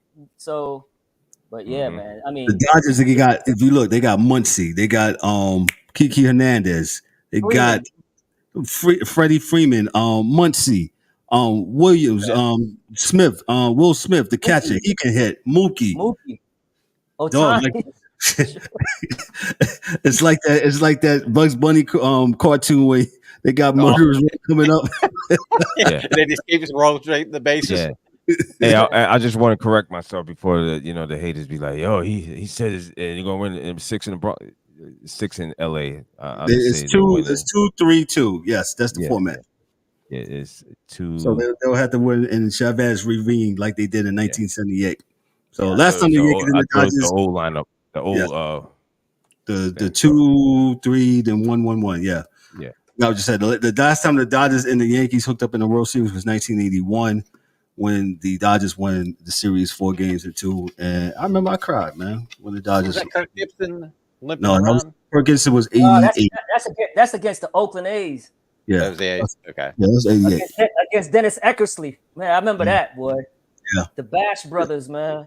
Yeah, there was some bad teams, man. Listen, so hopefully it will be a good World Series. The last time the Dodgers was in the World Series was in 2020 during the COVID year. And then the Yankees have not been in the series since 2009 when they beat the Philadelphia Phillies. That's crazy. Yeah, I know, 15 years, right? 4 games to 1 when they beat the I want to keep saying Eagles, but Phillies. So, hey, let's get to our last subject. Without further ado, hey, throw them up for the W, man. The WNBA, man. I might have to throw some booze in here after a while, but after we, I don't know if Cheryl Reeves is taking away. Well, obviously, we all. Well, if you didn't know, the Liberty won Game 5 at home in overtime again. But I gotta say, man, Minnesota did what they had to do to win that game, and they got robbed, bro. Yeah, there you go, Ryan. They got robbed. Yeah, bro. where's that applaud button? Hit that applaud button. They got robbed. The hamburger showed up. And that's big for you guys to agree with me, since you guys are from New York. Well, Listen, this show, we call it how we see it, bro. Yeah, I'm not going to be one of these other homers out here. The rest of it, listen, it is what it is. We're gonna call it how we see it, and that was. So let me set it up real quick. So in the text message the other night, I put in there when Cheryl Reeves, when she went off, I said side, right? And then Ryan said, "Yo, she really got fouled." I said, "Yo, Collier got fouled. She really what's the name didn't get fouled, and she traveled too, right?" So I actually listened in context to what she said. She was very angry, and I'm going back. I said, championship because of that. I would be angry too. A 5th one, that would have been number 5, right, for them, right? So in essence, it's like, man, this is really, really jacked up how this happened. But go ahead, Ryan. I'll give it to you. Man. I mean, not only that, you're talking about Nafisa Collier, right? Who was number 2 in MVP voting, was the best player in the series. She shot 0 free throws in the game. 0. And she shot the ball 18 times in the paint. There was times she was getting smacked. Listen, I know we all I love the WNBA. I say it's a very physical league, but at some point that you said caliber, let him play. You said let him play. Right, but that caliber player can't shoot 0 free throws, bro. And then at the end of the game, with all that physicality that you allowed, you call that. I mean, what was that call? I've heard that call probably illegal guarding position. I believe. She actually bit her to the position. I don't understand. Right. What was she supposed to do? Turn her back to her? I can't see you. Stewie drove into her. She was there. That was a made up call that someone pulled out of their ass to keep the foul. And exactly, and not only that, if they don't make that call, right? If they don't, and then we forgot about the travel, the 4 steps. Oh, I didn't. Bro. I didn't. I said it when I watched. I missed nothing. Live. I was like, I mean, walked. I missed nothing. I said it in the chat with y'all. I said, well, she traveled, and nobody called it. No whistle. That, the play prior to that, right? When the Lynx had the ball and they were up, and you couldn't see it from that angle, right? But Jean-Claude Jones hacked Collier on the way for the layup that would have put them up by 4, and she clearly hacked her. No call. And the thing is, the whole thing is with Collier, right? They said that she doesn't complain. She's too nice. She just plays the game. And I don't know if you guys caught this, right? If you guys caught this in the huddle, the coach for the Liberty said, "Look, if you go to the basket, just embellish. You'll get a foul call." She said that, and I don't. She took a LeBron James page out. And then the broadcast tried to mute her mic. Too late. We heard it. Yeah, we heard it. I'm like, and sure enough, bro, I'm like, one, she beat her to the spot already. She traveled, beat her to the spot, and she clearly got all ball. I'm like, it's not even close. It's not even close. And on top of that, and I give Stewie credit for going and making those last 2 free throws because she missed a 2 prior. Oh, choke artist. Oh yeah, listen, choke artist. Go ahead. Let me tell you, if Minnesota doesn't get robbed by those 2 calls at the end, and I hate when people say, "Well, you shouldn't have put it in the referee's hand." What? Nah, Ryan, I'm with you. I hate that. We're up 2. What do you mean? I brought myself to this position to be up 2. Yeah. I did my job. What do you mean? You want me to beat the number 1 seed by 20 points at home? I'm up by 2 points, and you make that bogus call. I hate when people you shouldn't have put yourself in that position. No, I was in a position to win the game, and you took it from me. So you didn't call the one on the other end. Right. I gotta be one. I was supposed to. I gotta be one of those ones. I do say that, but I can't say that this time. Nah, this was some nonsense that happened, No. and what. And I'll say this, and I hate this because it leads to what ambiguity and all this, and people saying that it's on the fix, fake, and all this, and I hate that. I hate that. The WNBA needs to. I don't know what they need to do as far as referees. I don't know how they get referees or how does that work, but they got to in the offseason. They got to do a better job, man, because they need to overhaul. This was really bad, man. This was really bad. And go ahead, Ryan. No, they have to clean it up, man. I know Dan's been complaining about it all season, and kudos to Dan. He's been on it from day one about the officiating. Bro, they shot 8 free throws the whole game compared to the what, Lynx. 29. And the Liberty shot 25 to 8. And your MVP candidate shot 0 free throws, who shot 18 times in the paint. Who, JoJo? 18 times. Yeah. 8, and not only, I want to say this: if the Lynx doesn't get this stolen from them, we're talking about Sabrina Ionescu, who was 1 for 18. She was awful. 1 of 19. 1 of 19. Awful. We're talking 6 at 34 in the last. Yeah, we're talking about Stewie that went 5 for like something, or 4 for 16 or something like that, and then missed those 2 crucial free throws. Hey, it wasn't for JoJo. It would have been a different. And then I hear people say, "Well, it went to overtime." Man, do you know how it must feel to get robbed at the end of regulation to win the championship, and you got to go to overtime? You know what that can take out of a team? They won overtime in game 1. That's game 1. I'm talking about winning the chip when you thought you had the chip in your hand. They got robbed, man. There's no way. There's no other way to put it. They got robbed. Listen, and what was the name of that other young lady who played with the Liberty? She, what is her name? She should have got MVP .2.0. What's her name? It starts with an S. She was hustling. No, off the bench. Off the bench. The young lady off the bench. Zambaval. Sabali, the one in Game 5 who came off the bench was balling. Sabali. Yeah. She absolutely played. Well, go ahead, Ryan. She was a key to the Game 5 because at one point the Lynx was up by 12. They brought her in and she just got and they closed the second quarter and cut it to 7 when it should have been like 12, 14 points for the Lynx. And then the third quarter, the Liberty, they had a good start, but then Minnesota came back again. They put her right back in there, Sabali right back in there. And man, and she just gave them all the life, all the energy. And yeah, she absolutely, man. She was one of the big reasons why they won the championship, even though they weren't supposed to win. So kudos to her. But and then I love the shade that Cheryl that coach for the Lynx, Cheryl Reeves did at the end. It's like, yeah, come at me. You gonna say I'm crying foul? Yes, we got robbed.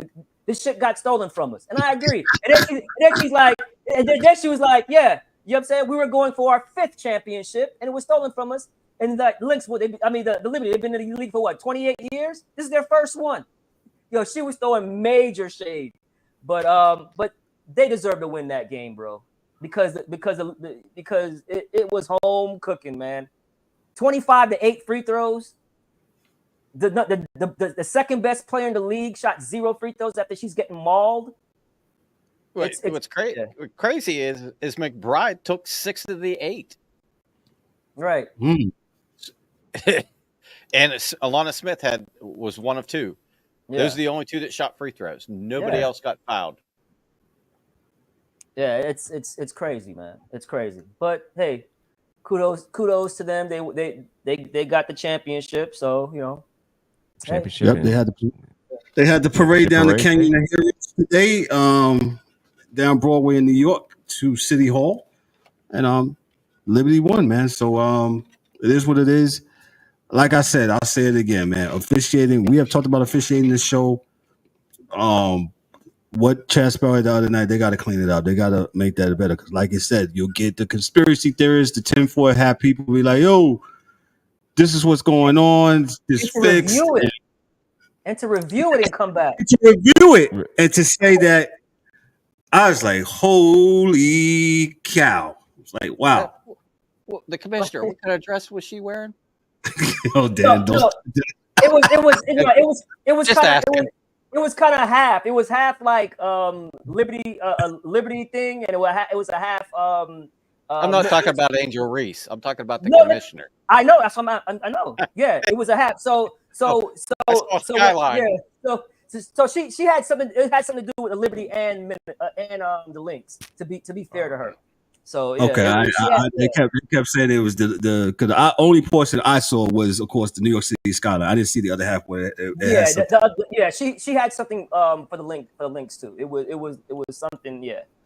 Okay, so, but for context, you know what I'm saying? For context. But it looked bad because, like you said, all you saw on TV was that part. You know what I'm saying? Right. So, like, hey, make sure y'all get this side. You know what I'm saying? It was like, yeah.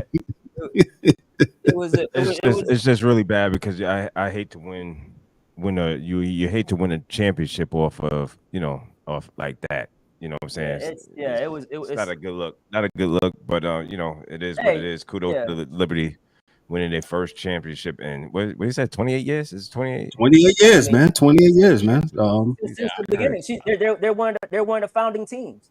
Yeah. I remember them going to the playoffs and losing. I mean, to Houston. I remember that. Was it 98, 99? Yeah, I remember that. When Teaspoon hit that half court shot, man. Ryan, let's address the potential labor situation that's developing with the WNBA. Where are we at with that? No, that's just to get the new TV rights deal. That's all that is. Nothing more, nothing less. You know what I'm saying? It's to come out that deal because of the boom with Caitlin coming and adding a lot of eyes to the game. So it's a perfect storm. They were able to opt out of the contract.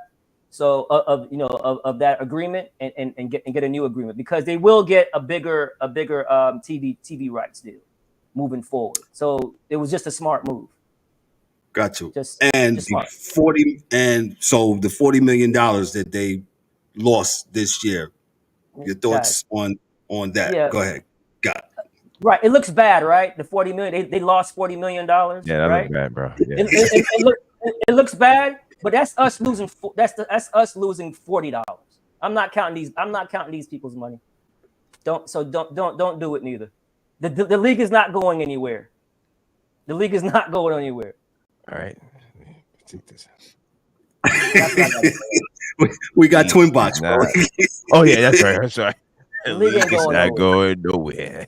It's not my going last thing, Ryan. The rivals. What's that? The three team basketball. And Collier and who else is doing that? You just for our people. Yeah. What is this and what are they doing and who they're trying to do? Right. It's a league that they're creating for the off season. I think it starts in like January or December, the beginning of the year. It says supposed to be in like 8 weeks, something like that. Right. Yeah. So it's a 3-on-3 league. It's just so other women and other players don't have to go overseas if they don't want to, right? So I don't know the logistics on how much they're getting paid yet. I don't think that's been announced. I was about to say, are they getting paid more? From what I heard, I'm not sure. I'm not sure what the logistics are with the payments. They're getting paid scaled pay, I believe. Like the more popularity, you get more money down the line. Yeah, but a lot of players has committed to it. So we'll it's why not, man? It's two awesome female basketball players putting their minds together, man, and coming up with the strategy to try to help the girls so they don't have to go overseas. You know what I'm saying? And I'm not and I doubt they're gonna make more money than they would make going overseas, because it's just not. But sometimes you don't want to do that. You know what I'm saying? You rather just stay home and play in the league. So we'll see what happens. We'll see. We'll see how it turns out. But hey, it's a start, and we'll see how it works. TNT is supposed to be backing them and putting them on TV because I guess they're losing the NBA to NBC next year. So they want to see this as an investment. They're going to put some money into it, and let's see where it goes from there. So definitely she has not committed to playing in this league, has she? No. No, right? Okay. She already said she's not. Yeah. She needs some rest. No, I said she needs some rest. Dan, go ahead. You had something to say, Dan. Go ahead. I was going to say, I believe they just announced today they have 6 teams, and they announced the team name, and I believe they got 30 ladies playing in the league on those 6 teams. So I think it's 5 per team. Yeah, right. And then and also too, you're going to have the expansion draft with the Golden State team coming next season. I think every team can protect 6 players. That's huge. So you can protect 6 players, and then I think the other girls go into the draft.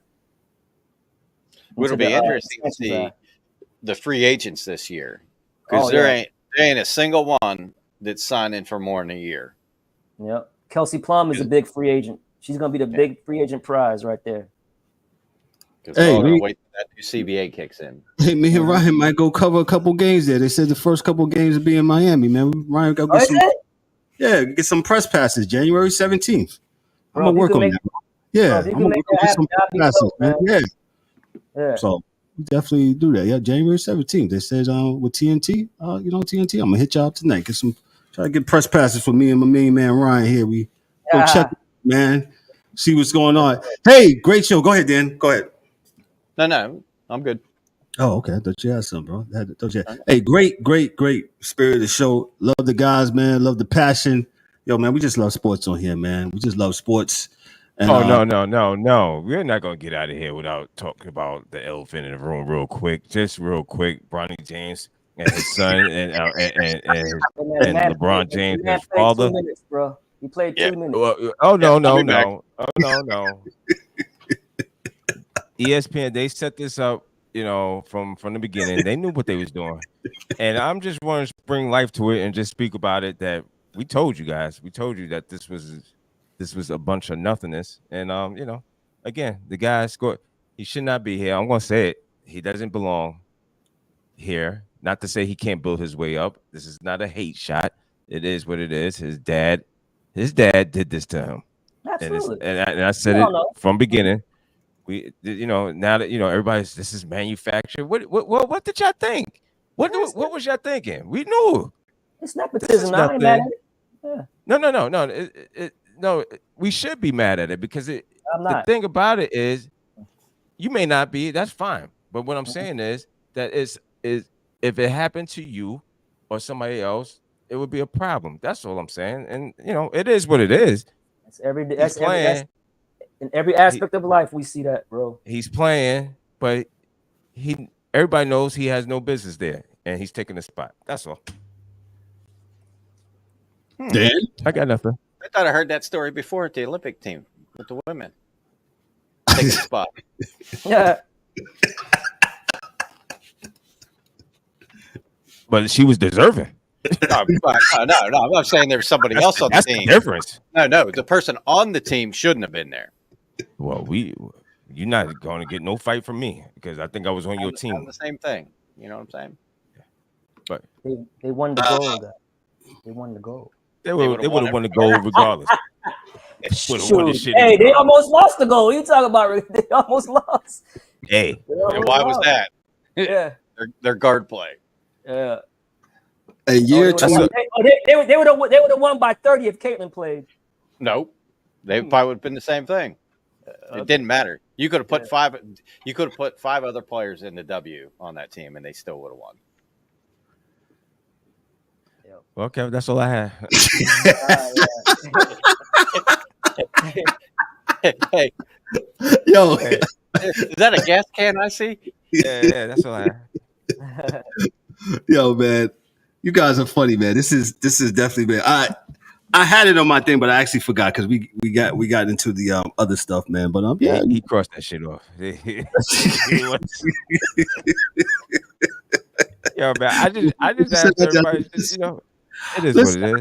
I don't hate the guy. I don't hate LeBron James. I never hate.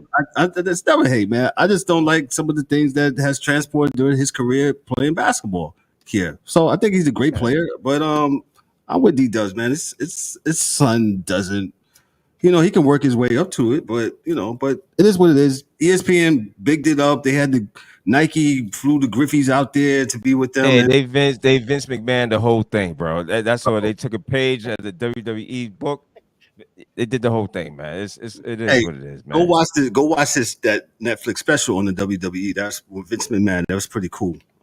Vince was a crazy dude for doing that stuff, man. But hey, we got to get on out of here. We almost spent 2 hours with y'all, man. This is a good spirited show. Always love the guys, love the banter, love the back and forth. And nobody backs down, which I love. Hey, I hate that DA had to go, man. But good show, great show, man. We covered a lot, and I said we was gonna go overtime today, so and we did. Great show, parting shots. I'll pass it to Dan first. Dan, what you got for us, bro? Well, first, my boys from Pitt are up 31-0. Oh, they beat me. Hell out of Syracuse. Oh, dude, like our offense isn't scoring. We got 3 pick sixes. Yeah, Syracuse been playing well too. 3 pick yes, sixes? Surprisingly. 3. Syracuse is 5-1. Yeah, they've been both of playing them well. At least two of them were 40+ yards. But we're happy to see that. They're still undefeated. Another shot or another, PSA is, fantasy football owners. If you like to wager dollar bills on football, I would kind of stick clear of Arizona for a couple of weeks. Black Ops 6 Call of Duty drops tonight at midnight, which I'll be getting on at the crack of midnight. But we know someone's going to be a little bit busy for a couple of weeks. Maybe wait till mid-December to start, putting your money back on that team. But no, shout out Mikey, the angry one, Eric, DA. I know I had to go early, but it was a great show. Good to see everybody again. Good to have good debates. Always a good time. Gotcha. Ryan, what you got for us, man? Thank you, Dan. No, man. Great show. NBA is live and kicking. WNBA, great season. Again, shout out to the Liberty for winning the championship. And just see you next week. Gotcha. D-Dubs, what you got for us, sir? Nothing heavy, man. It's been an awesome show. It's so much to talk about, man, with this sports world. It's so crazy. But appreciate everybody joining us. And shout outs to the crew. See y'all Monday, and enjoy your sports weekend. Gotcha. I ain't got into it. I got a couple, just a couple announcements, man. Shout out to my main man Ryan, man. Thank you Ryan, man. You know why? And I say this because I asked Ryan like almost 2.5 years ago. I said, Ryan, man, we really not feeling the NBA up here, man. I need somebody to talk about the NBA. And then he really figured out when he really got it. He said, man, you guys. You guys are too rough. But go ahead. No. I really mean this, man. I think Ryan is my main man. And when I called him, he came through. He's a contributor at first, and then he came in. His family and Ryan, man. I'm always open to change, and it's because of Ryan. I started watching the WNBA again. Does the WNBA has its problems and stuff like that? Absolutely. Every league of them, right? We just talked about for 30 minutes about the NBA and their load management stuff, man. But at the end of the day, it's sports. We love sports. There's so much other garbage going on in the world and stuff like that. Yo, man, enjoy your sports, man. So salute to Ryan, man, for, bringing me back in the loop. Like I said, I ain't watched the WNBA before. He started coming back on probably about 10 years, man. I really didn't pay attention to it, man, to be honest, man. And he said, hey, just gave it a try. And I'm hooked. I'm ready, man. So I'm ready for next year. I'm ready for the expansion teams. What I said? Go ahead. What was you going to say? We'll do a Sports Chasers fantasy WNBA league. We said we was going to do that. Yep. We absolutely. Yeah. We said we're going to do that, man. So, I've done one the last 3 years. It's really fun on ESPN. Really? Okay. Yeah. Okay. Yeah. Dan, who's leading? Speaking of who's leading the NFL pool? Who is it? I haven't checked. Dan got me by 2. Freaking Dolphins screwed me again. Yeah. Dan got me by 2. Hey. What we on week 8? Week 8. Can be this week 8 already? I know it's flying. Yeah, it's week 8. I only got 9 more to go. Yeah, week 8 already. Yeah. Week 8. Let me get this other special shout. Go ahead. I'm saying the Vikings and Rams is playing tonight at 14-14. Yeah. So just Puka Nacua and Cup are back. Yeah. Rams look like they was about to have a fire sale or something like that, but I guess not. Yeah, you're right. Hey, special shout out. And sometimes they watch, but we're clients of this. Shout out to our people at Potatize. Shout out to Tom and Tracy Hazard, man. They're our people at Potatize, and they syndicate the show on the podcast side, man. Great people, man. I love working with them, man. And they have this relationship that we've had with them, man, has totally made this podcast really blossom. And so shout out to them. We have met so many wonderful people through them, and we pretty much have learned the game through them, man. So shout out to the people at Potatize, man. Thank you so much. Shout out to all those in YouTube, Twitch, Facebook, X, Instagram. Thank you for chiming in tonight. Thank you all for all those faithful, all the new people, man. Make sure you like and subscribe to the channel. Make sure you share the channel. Make sure you like tonight's episode.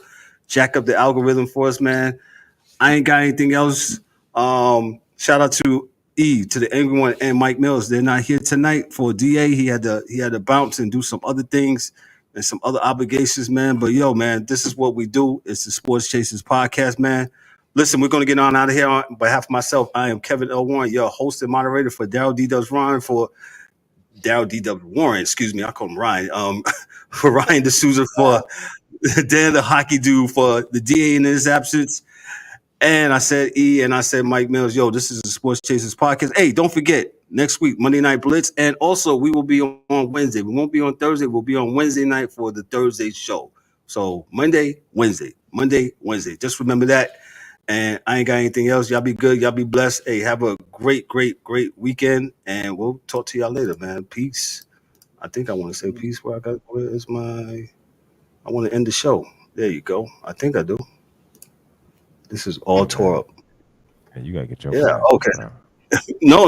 It's That's a wrap for today's episode of the Sports Chasers podcast. Don't forget to subscribe on YouTube and your favorite podcast platforms, and connect with us on all social media channels for exclusive content and updates. We'd also love for you to join the conversation, share your thoughts, and become part of the Sports Chasers community. And remember to tune in next time for some more real sports talk. Until then, stay frosty.